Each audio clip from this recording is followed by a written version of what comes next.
আরিয়াদহ কাণ্ডের দিকে নজর দেব। সেখানে মা ও ছেলেকে বেধড়ক মারধরের ঘটনায় আরও দুজনকে গ্রেপ্তার করা হয়েছে। সব মিলিয়ে গ্রেপ্তারের সংখ্যা 8। তবে এখনো পর্যন্ত মূল অভিযুক্ত জয়ন্ত সিং তার কিন্তু কোনো খোঁজ পাওয়া যায়নি। ইতিমধ্যেই খুনের চেষ্টা, গুরুতর আঘাত সহ একাধিক জামিন অযোগ্য ধারায় মামলা রুজু হয়েছে। ময়ূক ঠাকুর চক্রবর্তী আমাদের প্রতিনিধি রয়েছেন আমাদের সঙ্গে। ময়ূক, 8 জনকে গ্রেপ্তার হলো, কিন্তু জয়ন্ত সিং সে কোথায়? পুলিশ কোনো খোঁজই পাচ্ছে না। দেখো, পুলিশ আধিকারিকরা বিভিন্ন জায়গায় সার্চ অপারেশন চালাচ্ছেন। মোবাইলের টাওয়ার লোকেশন, সম্ভাব্য যে যে জায়গায় জয়ন্ত সিং যেতে পারেন সব জায়গাতেই পুলিশ আধিকারিকরা রেড করছেন এবং পুলিশের তরফ থেকে যেটা বলা হচ্ছে যে তারা খুব আশাবাদী খুব তাড়াতাড়ি তারা প্রাইম অ্যাকিউজড জয়ন্ত সিং তাকে অ্যারেস্ট করতে পারবেন। এখনো পর্যন্ত 6 জন অ্যারেস্ট ছিল। গতকাল রাতে আরো 2 জনকে গ্রেফতার করা হয়, যাদের একজনের নাম জুঙ্গা এবং আরেকজনের নাম সৌমেন। এই দুজনও কিন্তু ঘটনাস্থলে উপস্থিত ছিল এবং সিসিটিভি ফুটেজ যে ভাইরাল ভিডিও তাতে যে ছবি দেখা যাচ্ছে এলোপাথারি রাস্তায় ফেলে যে মারধরের ঘটনা, সেই ঘটনাতেও কিন্তু এই 2 অভিযুক্তর ঘটনাস্থলে উপস্থিতির তথ্য প্রমাণ পুলিশের হাতে এসেছে এবং তারপর ঘটনার পর রোববারের পরই এরা পালিয়ে যায়। গতকাল পুলিশ আধিকারিকরা এই 2 জনকে অ্যারেস্ট করে। এখনো পর্যন্ত টোটাল 8 জন অ্যারেস্ট হয়েছে, যারা গ্রেফতার হয়েছে। এদের বিরুদ্ধে 307 ধারায় অ্যাটেম্পট টু মার্ডার, এছাড়াও গ্রিভিয়াস হার্ট, ভারতীয় দণ্ডবিধি 326 ধারা, এরকম বিভিন্ন সেকশন রয়েছে, জামিন অযোগ্য ধারা। যদিও মূল অভিযুক্ত জয়ন্ত সিং সে এখনো অধরা এবং তার খোঁজে বিভিন্ন জায়গায় তল্লাশি অভিযান চলছে বলেই ব্যারাকপুর পুলিশ কমিশনারেটের তরফ থেকে বলা হয়েছে। ধন্যবাদ ময়ূক। মন্ত্রী অরূপ রায়ের বিরুদ্ধে ফেসবুক পোস্ট, তৃণমূল কর্মীকে গ্রেফতার করা হয়েছে।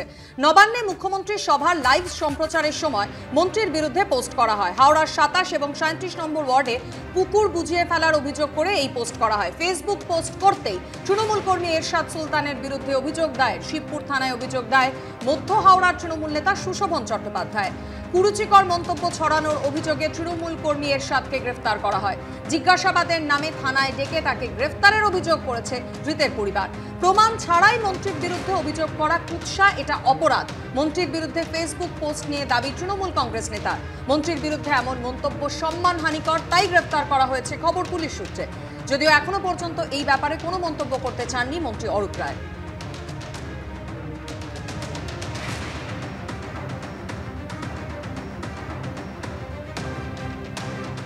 অপরাধ হচ্ছে ওই আমাদের যে মন্ত্রী আছে অরূপ রায়ের সম্বন্ধে কিছু কথা বলেছে। আর এমনি কোন রাজনৈতিক দলের সঙ্গে যুক্ত? ওই বলে তৃণমূলের সঙ্গে যুক্ত। হ্যাঁ, অনলাইন প্রতিবাদ করে এসেছিল, এসে নিয়ে গেছে, বলে থানায় ও বললো আমি যাচ্ছি, ও নিজে থানায় গেছে। থানায় কি বললো? থানায় যাওয়ার পরে বললো মিটমাট হয়ে যাবে, ঘন্টা 4 পরে ছেড়ে দেবো। তারপরে একজন ছেড়ে গিয়েছিল, বললো ছেড়ে দেবো। তারপরে 1টার সময় চালান করে দিয়েছে। আর এই ঘটনায় তৃণমূল এবং বিজেপির কি প্রতিক্রিয়া শোনাবো। না, এখানে তৃণমূল কংগ্রেস কর্মী করি আলাদা কথা, কিন্তু আমি একজন নাগরিক হিসাবে, আমি কোনো তৃণমূল কংগ্রেস কর্মী হিসাবে তো না, আমি একজন নাগরিক হিসাবে আমি করেছি।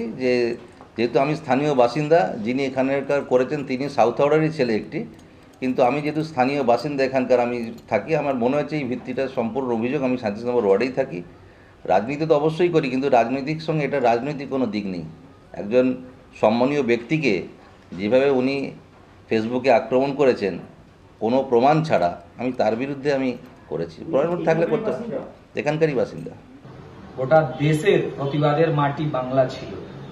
যে কোনো বিষয় হোক প্রতিবাদ আগে বাংলা থেকে শুরু হতো। সেই বাংলায় বিরোধীদের কণ্ঠরোধ তো তৃণমূল সরকার আসার পর শুরু হয়ে গিয়েছিল, কিন্তু যেটা আমরা হাবড়ায় দেখলাম যে তৃণমূল কর্মী সোশ্যাল মিডিয়ায় তৃণমূলের মন্ত্রীর বিরুদ্ধে কমেন্ট লিখতে গেলে তাকে 14 দিনের জেল হেফাজত হবে, তাকে পুলিশ অত্যাচার করে অ্যারেস্ট করবে, মারবে, সেটাই প্রথম নজির আমরা দেখলাম বাংলায়। হায় রে ভগবান, সোশ্যাল মিডিয়াও কেউ লিখতে পারবে না কমেন্ট, তাহলে where is the freedom of expression?